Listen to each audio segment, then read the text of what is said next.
Alors dans cette partie, on va s'intéresser à l'outil de texte. Alors l'outil de texte, il est ici. On peut y avoir accès également avec le raccourci clavier T.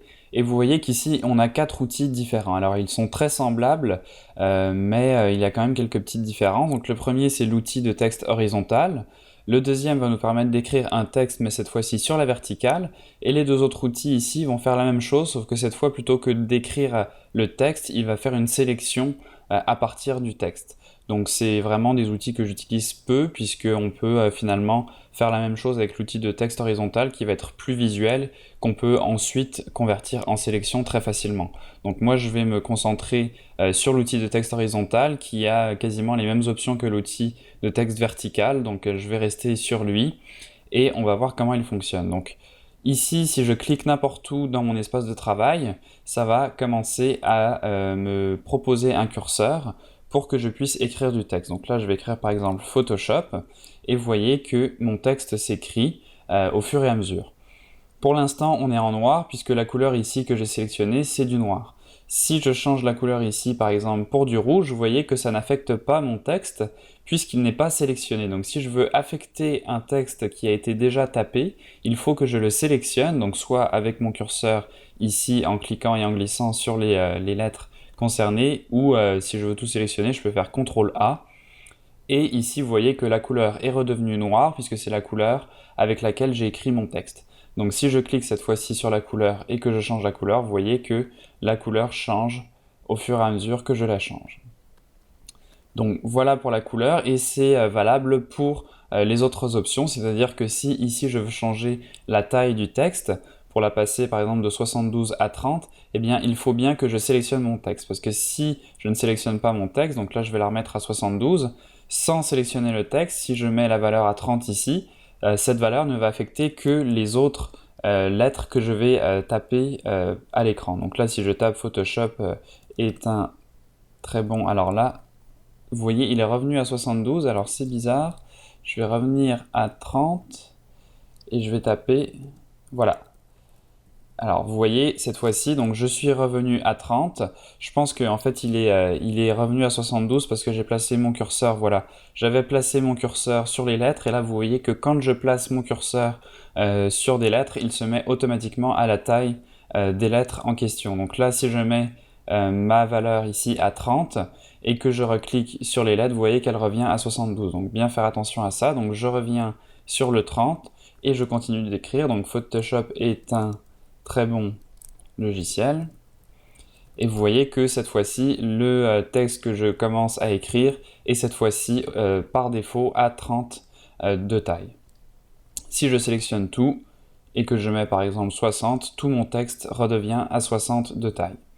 Si je veux valider mon texte, je peux appuyer ici sur le petit V ou annuler les modifications. Donc moi je vais les valider donc en appuyant ici et je peux ensuite utiliser mon outil de déplacement pour déplacer mon texte.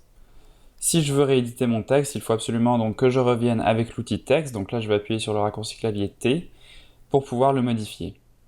Alors attention, si on clique en dehors de notre texte, si je clique par exemple ici en haut, vous voyez que ça va nous créer un nouveau calque de texte. Donc si on veut éditer le calque actif, il faut vraiment cliquer sur le texte lui-même. Vous voyez que mon curseur change. Quand je suis en dehors de mon texte, on a un petit rectangle pointillé qui entoure mon curseur. Quand je passe sur les lettres, vous voyez que le rectangle disparaît et que j'ai juste mon icône de texte qui reste. Donc si je veux éditer ce texte, je clique dessus et je retourne en mode édition. Ici, on a donc d'autres options qui restent à explorer, donc par exemple la police d'écriture. Donc là, je vais encore une fois tout sélectionner pour affecter le texte, et je vais par exemple passer de Arial à Times New Roman. Et là, vous voyez que j'ai changé la police du texte. Ici, j'ai des options pour par exemple passer en italique ou en gras italique même, donc c'est des options supplémentaires. Je peux également changer l'ajustement, donc si je veux qu'il soit ajusté vers la gauche, vers le centre ou vers la droite, donc ça va être plus visible si j'ai plusieurs lignes. Donc Photoshop par exemple est un très bon logiciel de retouche numérique. Donc là j'ai plusieurs lignes, pour l'instant je suis avec un ajustement central. Si je clique ici à gauche, vous voyez que ça va ajuster toutes mes nouvelles lignes vers la gauche de l'écran, pareil pour la droite. Donc moi je vais rester en central, je vais valider et voilà. Dernière chose, on a ici un panneau qui nous permet d'ajuster très précisément notre texte. Donc là, si je sélectionne mon texte et que je change ses valeurs, donc par exemple ici la taille, comme on l'a vu, on a aussi l'espacement, la taille, pardon, sur un seul axe. Donc là, on peut régler la taille sur des axes individuels. Et tout un tas d'autres options que je vous laisse découvrir par vous-même. Ce serait trop long de toutes les lister ici, c'est des options assez précises, et il y en a vraiment beaucoup, donc on va pas s'attarder là-dessus. Si vous voulez vraiment avoir un aperçu plus important de ces options, je vous conseille de regarder un tuto spécialisé sur la typographie. On peut passer des heures à expliquer toutes ces options, c'est vraiment très complexe. Donc je vais laisser ça pour un autre tutoriel. Pour l'instant, on a juste besoin de savoir que ces options sont là, je vous laisse les découvrir par vous-même. Dernière chose, je vais appuyer sur Échappe pour enlever mes modifications. On a ici un outil qui nous permet de modifier l'agencement de notre texte. Donc là, je vais tout sélectionner et je vais cliquer sur cette petite icône pour pouvoir déformer notre texte selon plusieurs styles prédéfinis. Donc par exemple, ici, si on veut faire un arrondi, on a la possibilité de déplacer le texte comme ceci sur un arrondi, tout en changeant des valeurs, donc par exemple d'inflexion, de déformation horizontale, etc.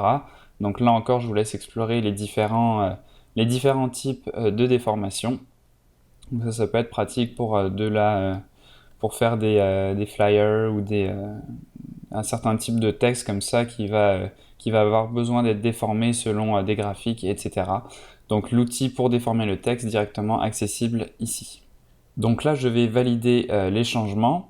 Je vais fermer ce petit panneau ici. Et une dernière chose à noter, c'est que ici, vous voyez mon calque, il y a un T qui apparaît dessus. Donc ça veut dire que c'est un calque de texte.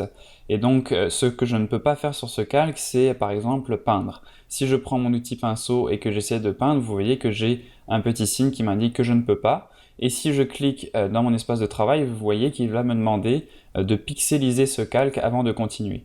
Donc là, pixeliser, ça veut dire qu'il va vraiment transformer notre texte en pixels, puisque pour l'instant, vous voyez que si on zoome, on a un certain crénelage ici. Je peux augmenter la taille de mon texte, donc par exemple, je vais la passer à 72, et vous voyez que ça ne va pas devenir flou, il va réinterpréter en fait les pixels.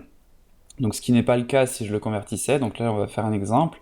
Je vais convertir ce calque de texte en calque de pixels.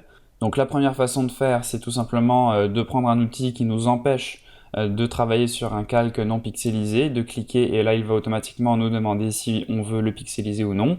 Sinon, on peut faire un clic droit directement sur le calque et lui dire qu'on veut pixeliser le texte. Donc là, je vais pixeliser le texte et là, vous voyez que je me retrouve avec un calque normal, avec cette fois-ci des pixels.